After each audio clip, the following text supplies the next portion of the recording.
Good afternoon. My name is Joseph Kopser, and welcome back to another episode of Catalyst Talks. We have just now finished the second month of March in the year 2020 as we keep in this state of almost Groundhog's Day. I'm thrilled to be joined by Matt Dunne from the Center on Rural Innovation. I wanted to make sure I get that run right, Matt, because I've got so many different acronyms. I don't want to get any of them wrong. But Matt is a former policymaker, former head of Google's policy, and please correct me, Matt, if I didn't get that quite right. Community affairs, thank you. Yep. But most importantly, what he is now is the founder and executive director for the Center on Rural Innovation, because if we're going to talk about the future of work, we can't do it without talking about the future of work, especially in rural America and its impact that we've had by COVID. So Matt, thanks for being here. How are you doing? And briefly kind of explain how you got to now with the Center for Rural Innovation, and then we're going to get right into the questions that I have. Sure. So we're doing well, and everyone in my immediate family is healthy and at home, which is a good thing. So we are,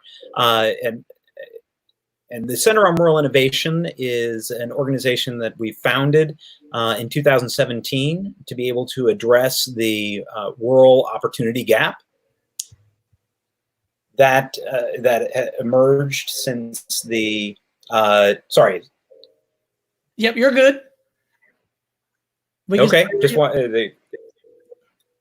the broadband was cutting out on my end, which is part of the rural problem. But and we're going to talk about that, aren't we? But keep going. I'm just scrolling through your website. Great. My background was having grown up in a rural community that was dairy and manufacturing until it wasn't. Went off to college, got elected to the legislature at a young age, focused on economic development, but also helped start a revitalization effort in a community called White River Jct. Worked for a software company that we helped grow to over 120 employees, was the head of AmeriCorps VISTA under the Clinton administration and Bush administration, and then was recruited to head up community affairs for Google and do work across the country on trying to bridge the digital divide and bring digital economy jobs to a variety of places. But we founded the Center on Rural Innovation in 2017 because, as many folks know, rural America did not recover from the 2008 recession in the same way that urban communities did. A lot of that was automation of traditional rural jobs, the globalization and both by technology and policy that sent a lot of the manufacturing jobs overseas, but also a decline in entrepreneurship. Which was more intense in rural places than in others. And can I just pause and ask you to expand or highlight? So often when people think of entrepreneurship, they have this image of a 20-something in blue jeans. Maybe she's wearing a concert t-shirt or he's got a hipster beard. But entrepreneurship really has nothing to do with the age or stage of a person's life. How does that resound with, or how do you respond to that? And what do you think, how it impacts rural America? Well, entrepreneurs come in all shapes and sizes and at all stages in their career. The entrepreneurs of Silicon Valley, freshly minted out of Stanford and suddenly have a unicorn. It happens, but not very often. Right. In fact, most of the entrepreneurs, even the ones that are building scalable companies, which is what we're focused on. I mean, it is just as crazy to think you can actually stand up a restaurant and make it function in a smaller community, and hats off to folks who are doing that. We focus on entrepreneurs who are trying to build scalable companies, sometimes from something that they started in a local market and they see that they can bring and expand. Sometimes it's because they've been in that industry for 15 years and they say, I can build a better mousetrap. So it can fit in all kinds of different ways. And then sometimes there are serial entrepreneurs who do, one thing after another in a variety of different ways. So if you're looking at a rural place, you're probably looking at someone who's more mid-career, someone who maybe grew up in a rural place, went off to a city, had a career for a while, came back and said, you know what, I can actually start it here. And that's what we get excited about. Someone who's had that, exposure, gone away, come back, and want to make it happen. Well, and speaking of making it happen, so you all have made it happen with the Center for Rural Innovation. everything that you were working on before COVID now has been accelerated or emphasized. Your latest newsletter, which prompted me to reach out to you to invite you on, talked about a whole number of resources that you all have. Your website is full of some great stuff. Let's spend the remainder of the time we have by kind of going into it. I posted links for people to be able to go into them themselves.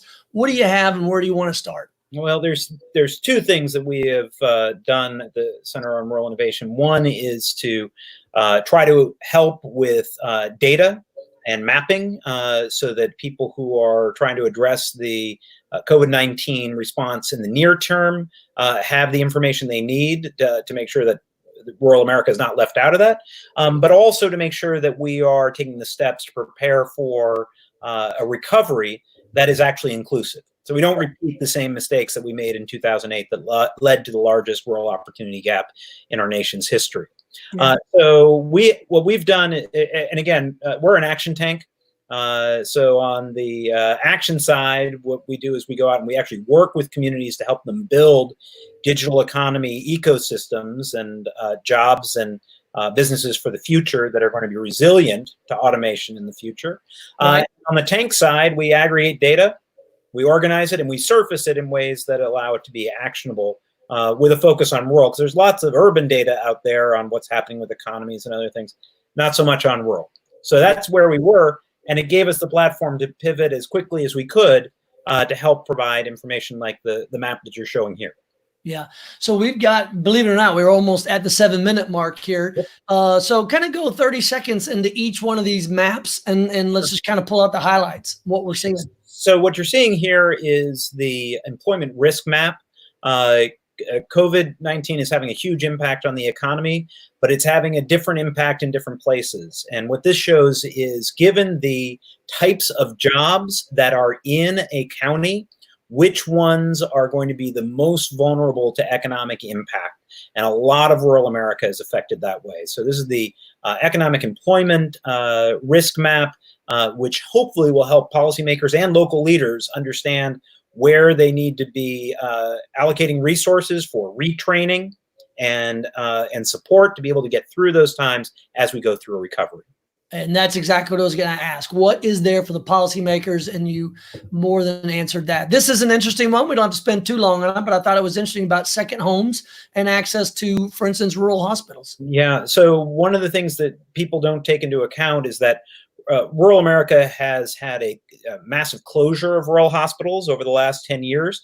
But the places that have high proportions of second homes have people who are getting out of the city, going to their second home, and increasing the population dramatically over what is the standard ratios that you might see for ICU beds to population. Yeah, and so we want to highlight that. And for the viewer who may not be able to see the map that I'm looking at, the dark reddest areas, that's a 214% growth in population due to people leaving cities and going to their second home. Did I read that right? And that's only if 50% of the second homes end up being occupied.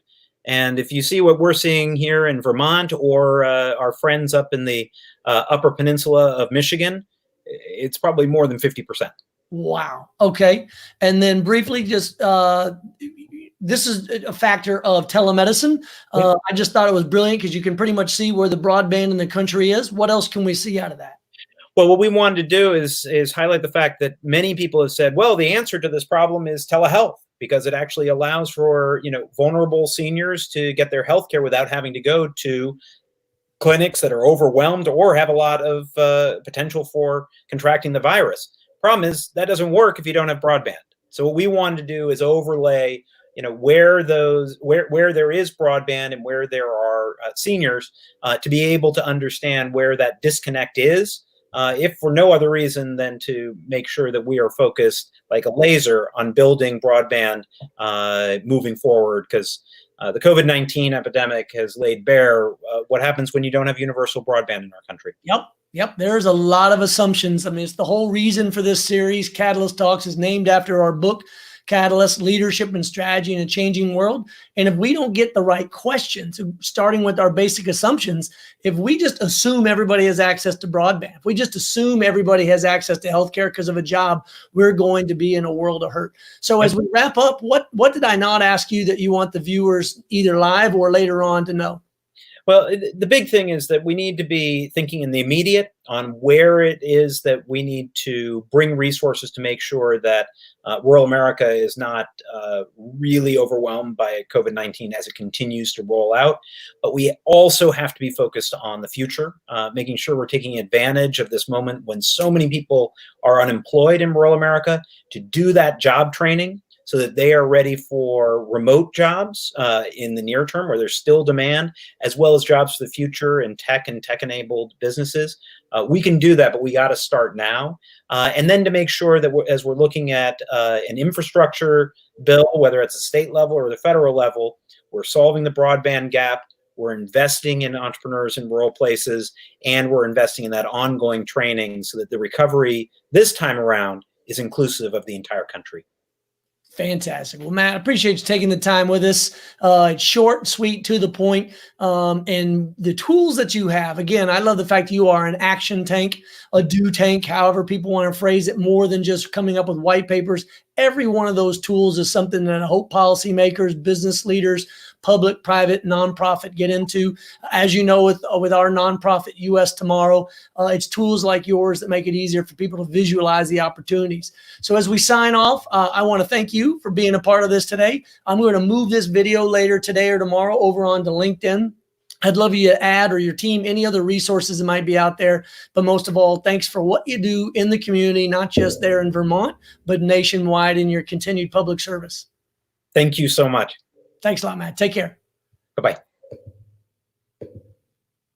So I want to thank Matt for being on. This is exactly the kind of discussion that we need to be having going forward. If not, we're going to repeat the mistakes of 2008 that Matt highlighted, because it's one thing if urban America comes out of the 2008 recession like it did, but because rural America didn't, we have already a gap in opportunity, and it'll be made worse by COVID if we don't learn from the mistakes of the past. So if you have other people you'd like me to interview, other topics you'd like to hear, contact me as you all have been doing, and I look forward to keeping these going. Thanks a lot and have a safe afternoon.